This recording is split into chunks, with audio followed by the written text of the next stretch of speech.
At a lavish dinner hosted by a billionaire, his daughter sat smugly at the head of the table, basking in the attention of their wealthy guests. When her meal wasn't to her liking, she didn't ask politely for it to be replaced. Instead, she hurled the plate at a young black server, food splattering across his uniform. The room went silent. Guests gasped, horrified, as she smirked and said coldly, "Maybe serving tables is all you'll ever be good for." She thought her father's fortune made her untouchable. But what she didn't realize was that the man she had just humiliated wasn't just a server. He was the son of the restaurant empire's owner, the very man catering her father's event. And before the night was over, her arrogance would backfire in a way she never saw coming. The dinner had been hyped for weeks among the city's elite. Invitations, printed on thick embossed cards, promised an unforgettable evening, hosted by the billionaire who loved showing off both his wealth and his influence.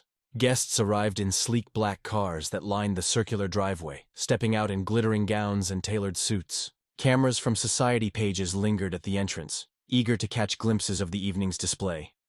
Inside, the dining hall was decorated to dazzle. White roses cascaded from crystal vases, champagne flowed freely, and a string quartet filled the air with elegant notes. The billionaire himself made his rounds, shaking hands, laughing loudly, and boasting about his latest ventures. But it was clear to everyone that his daughter was the centerpiece of the evening. She thrived on the attention, gliding through the room in a designer gown that shimmered under the chandeliers. Guests whispered about her beauty, but just as many rolled their eyes at her reputation. She was known for being entitled, sharp-tongued, dismissive, and utterly convinced the world revolved around her. Few confronted her, though. After all, who wanted to be on the bad side of a billionaire's daughter? The staff moved discreetly, balancing trays of hors d'oeuvres and topping off glasses without disturbing the conversations. Among them was a young black server, dressed neatly in the crisp white uniform of the catering team. He moved with practiced ease, polite but unobtrusive, carrying plates and clearing glasses as the evening progressed. To most, he was just another face among the staff, someone to pass by without much thought. But a few guests noticed the way he carried himself. Straight-backed, composed, and quietly confident, even when juggling demanding requests. As the evening went on, the focus shifted to the dining table where multiple courses were served. Guests marveled at the presentation. Perfectly seared fish, tender cuts of meat, delicate desserts. It was clear the catering team was at the top of their game. Conversations turned to praise of the food, with guests commenting that this was the best catered meal they had ever experienced. The daughter, however, seemed unimpressed. She picked at her plate with disinterest, rolling her eyes at the staff, and making subtle jabs about how things weren't quite to her liking. A glass wasn't filled fast enough. A fork wasn't polished to her standard. To her, these weren't minor inconveniences. They were opportunities to remind everyone that she held power. The server continued to do his job, unfazed by her attitude. He set plates gently before guests, replaced silverware, and kept his demeanor calm. But every time he came near her, she regarded him with a mix of disdain and superiority, as if his very presence offended her. Her father noticed none of this, too busy boasting to his investors and laughing at his own jokes. Guests, on the other hand, grew increasingly uncomfortable. They could sense her entitlement rising, like storm clouds gathering before a downpour. A few exchanged uneasy glances, silently hoping she wouldn't take things too far. As the main course was served, her behavior escalated. She sniffed at her plate, frowned dramatically, and muttered something under her breath about the quality of service. Her voice wasn't loud enough to be heard across the table, but just enough to make the server feel her contempt. Still, he held his composure, nodding politely when she demanded something and delivering without complaint. The evening carried on in its glittering facade of wealth and privilege, but beneath the surface, tension simmered. Guests admired the beauty of the setting, the skill of the chefs, and the grace of the staff. But their eyes flicked often to the daughter, watching her entitled behavior with growing unease. They didn't know it yet, but the night was heading toward a moment that none of them would forget. The daughter had spent her life believing she was untouchable, that her father's fortune could shield her from consequences. But in that room, with the chandeliers sparkling above and every eye upon her, she was about to learn the most humiliating lesson of her life. By the time the main course reached the table, the energy of the dinner had shifted. Guests had grown more relaxed, laughter bubbled across the table, and the clinking of glasses filled the air. The staff moved smoothly, plates landing in front of diners in perfect sync. The young black server delivered dishes with quiet grace, his expression steady, his movements precise. But the billionaire's daughter had been stewing. She'd made small comments throughout the evening, veiled barbs aimed at the staff. She'd fussed over the shine of her spoon, rolled her eyes when her glass wasn't topped off immediately, and scoffed when her appetizer was delivered a fraction of a second later than the guest beside her. Her irritation simmered beneath the surface, waiting for an excuse to boil over. It came when the main course, a perfectly roasted fillet with a delicate garnish, was placed before her. She stared at it with disdain, tilting her head as though the mere sight of it offended her. The server who had been so calm all night stood patiently beside her chair, ready to move on after setting the dish. But before he could, she leaned back dramatically and sneered loud enough for the table to hear. "This is what passes for fine dining?" she said, her voice dripping with contempt. A few guests exchanged uneasy glances, but no one spoke. They'd seen her tantrums before. She prodded the steak with her fork, lifted a piece of garnish with exaggerated disgust, and then, in one swift motion, lifted the entire plate off the table. The room seemed to freeze for a split second, as though everyone knew what was coming but couldn't quite believe she'd do it. Then she did. The plate flew from her hands, its contents landing squarely against the server's uniform. The rich sauce splattered across his chest, dripping down the front of his pristine jacket. The sound of the plate shattering on the polished floor rang through the hall, followed by a gasp so sharp it seemed to suck the air out of the room. For a heartbeat, silence held everyone in place. The only sound was the drip of sauce hitting the marble floor. The daughter leaned back in her chair, smirking as if she had just scored some kind of victory. Her words sliced through the quiet. "Pathetic," she said coldly. "Maybe serving tables is all you'll ever be good for." Her voice carried, and though she spoke to the server, it was meant for the room. To humiliate him publicly, to remind everyone of her supposed superiority. The server stood still, his face calm despite the food soaking his jacket. He didn't flinch, didn't lower his gaze, didn't give her the satisfaction of a reaction. He simply took a steadying breath, his dignity intact even as humiliation was thrust upon him. Guests, however, were not as composed. A woman at the far end of the table set down her glass with a sharp clink, her face twisted in outrage. A man beside her shook his head in disbelief. Whispers rippled down the table, the kind of hushed murmurs that carry more judgment than shouted words. One guest muttered, "Unbelievable." Another whispered, "She's gone too far this time." But the daughter only smiled wider, basking in the attention, convinced she had asserted her dominance. Her father, busy entertaining a group of investors at the other end of the table, hadn't even registered what had happened. The server, still composed, quietly excused himself, saying only, "I'll clean this up." His voice was steady, but his eyes carried a strength that unsettled a few who noticed. As he walked away to change, the room remained heavy with tension. No one dared confront her directly, but the disapproval was palpable.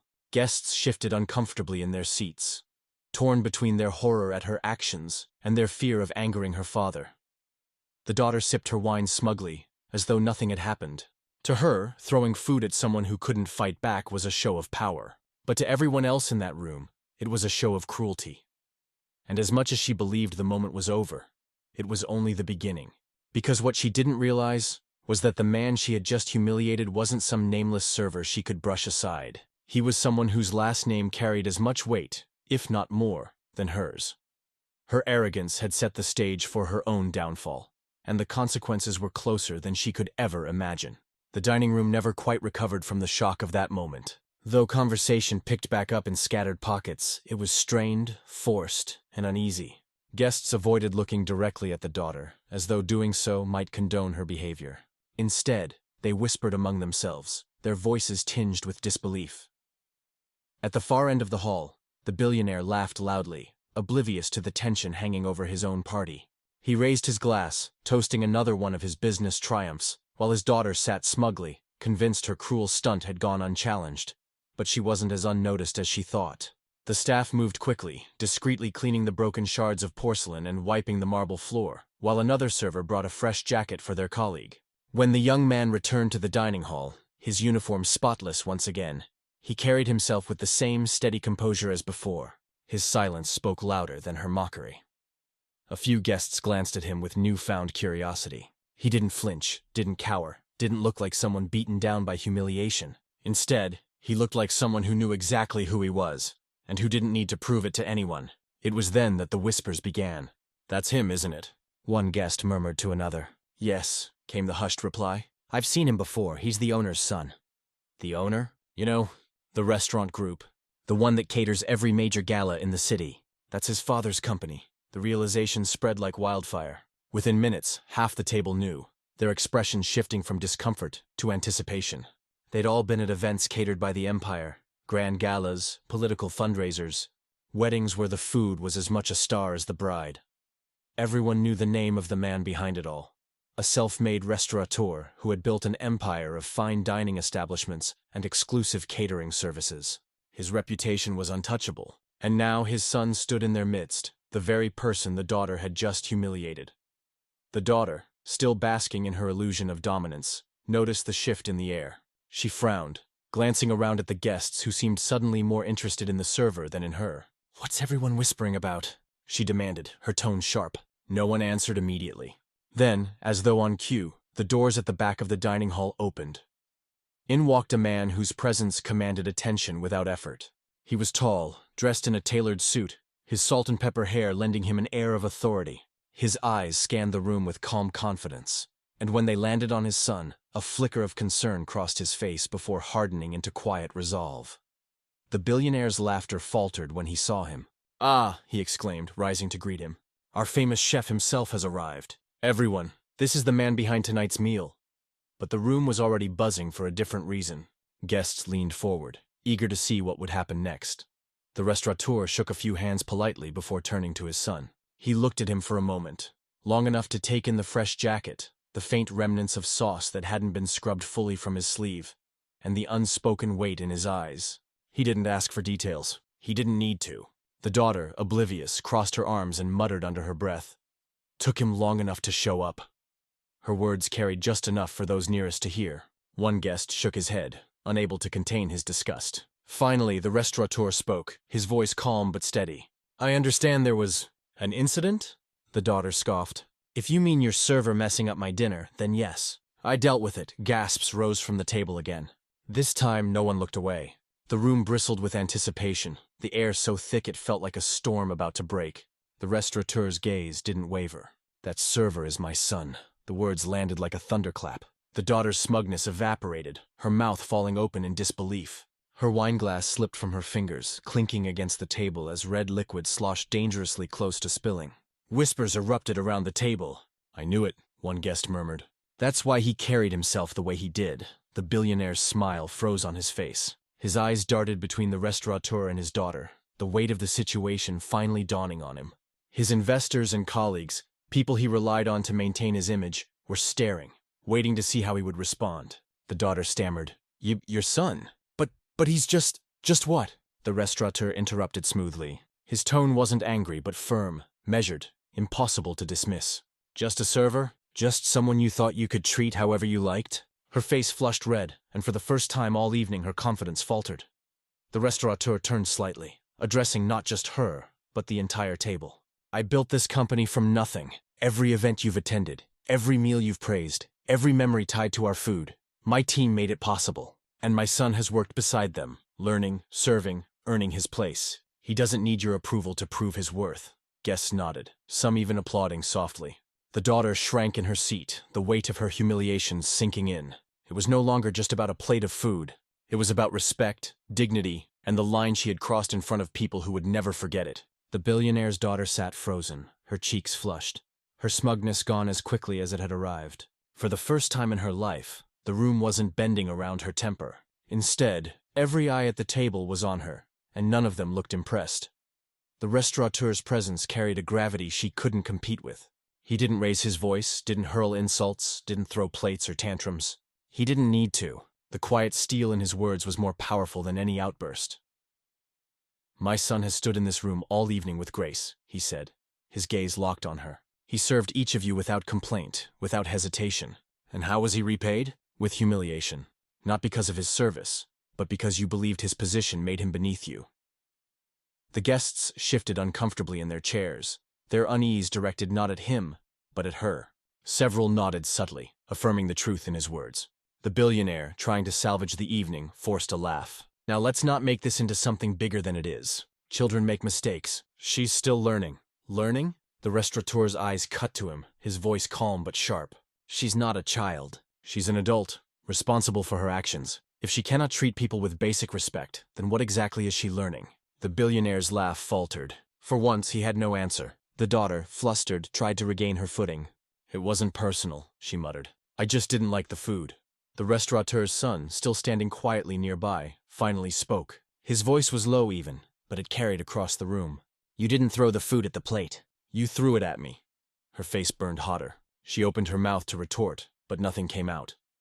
The restaurateur stepped closer, his tone steady. You believed my son's place was beneath yours. But what you don't realize is that this restaurant, this experience, this table, my family built it. Without us, this evening doesn't exist. And yet you tried to strip him of dignity with a single act of cruelty. A ripple of murmurs went through the guests. Some nodded openly now, emboldened by the truth being laid bare. One of the investors leaned toward another and whispered, He's right. She embarrassed herself, not him. The billionaire shifted in his chair, sweat beginning to bead at his temple. He was realizing that what had begun as a small moment of arrogance was unraveling into a public relations disaster in front of his most valuable associates. The daughter, unable to handle the weight of the silence, blurted, You don't understand who my father is! The words echoed hollow and desperate. A few guests chuckled under their breath, not at her wit, but at her tone. It was the first time all night she sounded small. The restaurateur didn't even flinch. He tilted his head slightly, then said, I know exactly who your father is.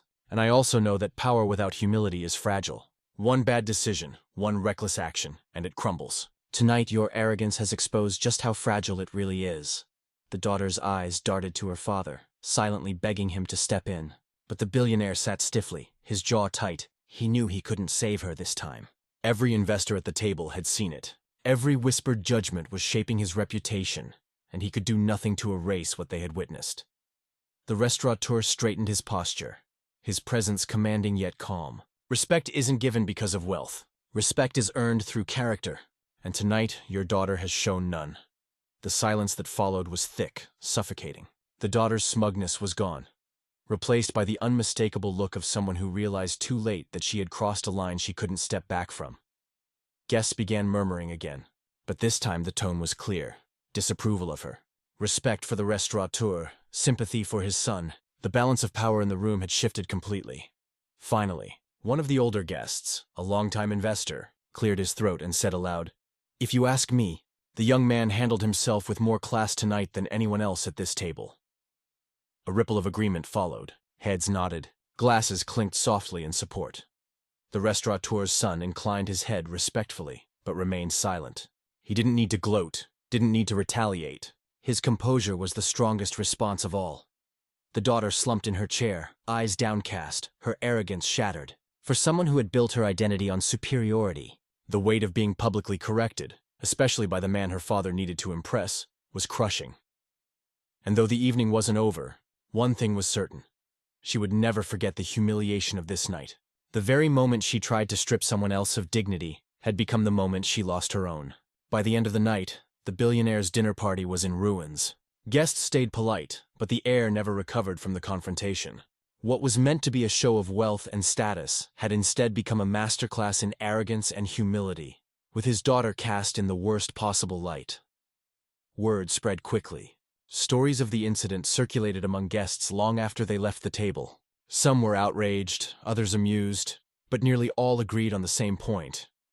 The billionaire's daughter had embarrassed herself and, by extension, her father. The investors who had once looked at him with admiration now looked at him with doubt, questioning not just his business judgment, but the values of the household he presided over. For the restaurateur and his son, the night ended differently. They walked out with their dignity intact, and more than that, elevated. Many guests sought them out quietly before leaving, offering words of respect, even praise. You handled yourself with grace, one guest said to the son. More grace than most of us could have managed.